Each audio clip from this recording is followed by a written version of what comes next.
Is skirting heating expensive? Yes. But the real question is, compared to what? And what's the actual total cost of a system likely to be? In this video, we're going to look at where the value lies comparing radiators and underfloor heating in terms of product costs, running costs, how future-proof it is, and of course, we'll wrap it all up with a nice conclusion at the end. If you're looking to straight swap out a standard panel radiator, then undoubtedly that is always going to be your cheapest option. But if you look at designer radiators or column radiators, then the cost is likely to be very comparable. If you're considering underfloor heating, especially in an existing property, then ThermaSkirt is likely to work out to be the most cost effective. Why is that? Designer radiators are an attempt to add an air of sophistication and a touch of class to what is a pretty crude and ugly technology. It is true that if you're spending £30,000 on a kitchen dining room extension, it does take the gloss off it a little bit to have two pressed white panel heaters hanging on the wall. In addition to that, you only actually use the radiator for 8 hours a day, about 90 days of the year. Yet, they do sit there collecting dust, ruining your room layout 24 hours a day, 365 days of the year. If it is a kitchen that you're redoing, then you're going to need to give up valuable wall and cupboard space to accommodate them. At least skirting heating is a skirting board 24/7, and it's a heating system only when you need it. It won't need more dusting than your normal skirting boards, and it isn't going to create a trip or fall hazard. Don't get me wrong, I don't hate underfloor heating either. Underfloor heating is great, especially if you're putting down a brand new concrete floor. If you're having tiles or vinyl flooring, then it's a complete no-brainer, especially for areas that are in continual use like open plan, kitchen, living, dining rooms.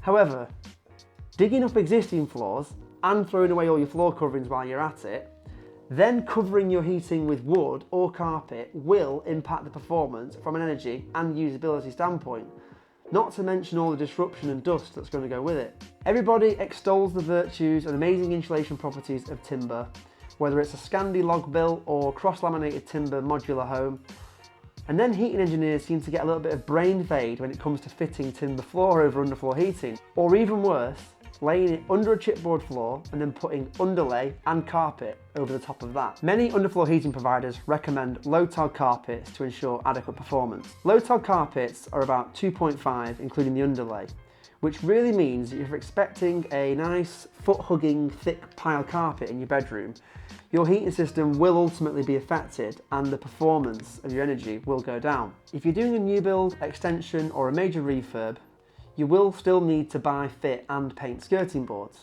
If you do go for skirting board heating, you won't actually have to because you've effectively supplied your skirting boards for free as part of your heating package. Now let's talk about the running costs. Independent tests have shown that radiant heating and even energy distribution can reduce running costs by enabling you to turn your heating down.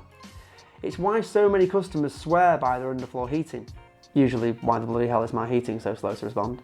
Underfloor heating can create very even heat distribution, which does make the room feel comfortable as there's hardly any convection currents. A radiator, by contrast, distributes 70% of its heat energy by convection, moving the air around by virtue of its fins and grills on the back.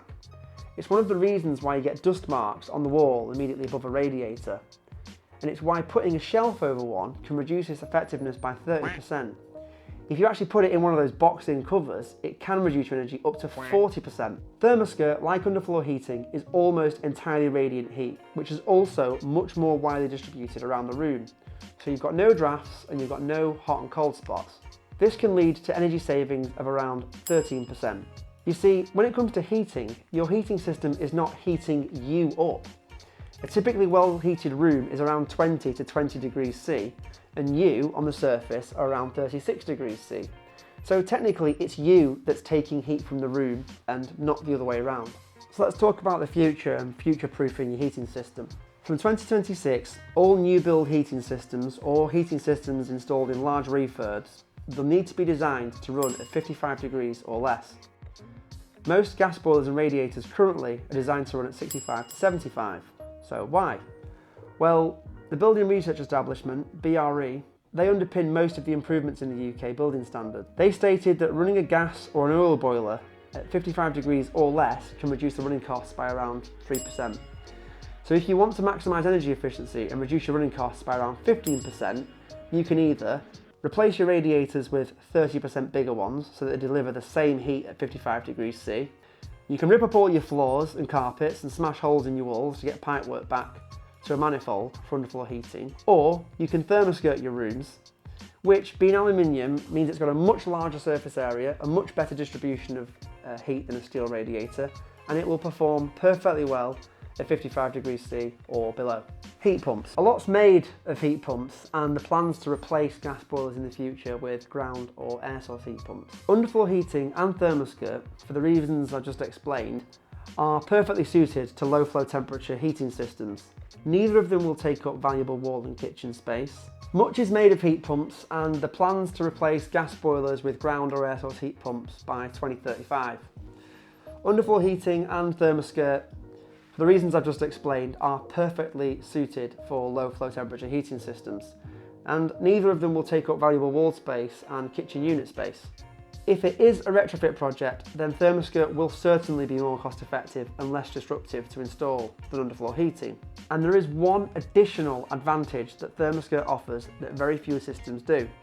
Its ability to operate at high and low temperatures. Because it's above ground, there's no risk to your floor screed or covering if ThermaSkirt operates at normal radiator temperatures. So why is that a good thing? Well, because understandably, many homeowners are nervous about ditching the gas boiler in case the heat pump doesn't heat the house adequately, if the emitters aren't designed correctly. ThermaSkirt gives the homeowner the opportunity to sort of try before you buy.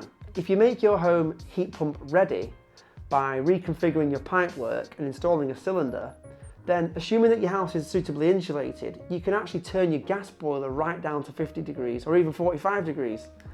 And that will not only save you energy, but it will get you to learn to live at heat pump temperatures. If you find that, contrary to the claims made by renewable energy salesmen, that your house is not adequately heated at 45 in the worst of the weather, then you simply turn the boiler back up again.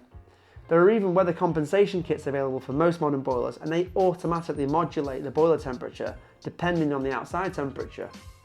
We've had many customers who followed this path. They've retrofitted a heat pump, they've kept the gas boiler as a backup, and this means they can still run a low carbon, energy efficient heating system for 90% of the year. But they're never going to struggle to get warm if the weather drops below zero in the coldest days of the year. Finally, let's talk about payback times. Given that ThermaSkirt can show typical savings of around 15%, perversely it means that with the gas and electric bills doubling recently, the payback period for a ThermaSkirt system has approximately halved.